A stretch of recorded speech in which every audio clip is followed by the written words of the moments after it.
ආරම්භ සංඥාවක් සමගින් මෙන්න ක්‍රීඩකයන් එක පෙළට එක වේගයෙන් ඉදිරියට යන ආකාරය. නැවතත් මන්තුරු අංක 2 මන්තුරු අංක 5 තමත් මොහොන් තරගයක්.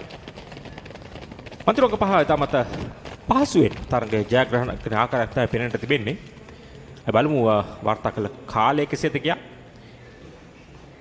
තත්පර 10.65 එකම කාලය පෙර ඉසව්වේදීත් එම කාලයමයි වාර්තා වුණේ.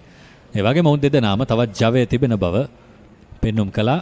එතරම් උපරිම වේගයකට ළඟා නොවෙමින් අවසන් මීටර 5-10 තුලදී ඔය පෙරමුණ ලබා ගැනීමෙන් පසු එතරම් වේගයක් වුණ තවත් භාවිතා කළේ නැහැ. විශේෂයෙන්ම ඇත්තම ගුවත හුඟේ ශක්තිය අවශ්‍ය විය යුතුයි.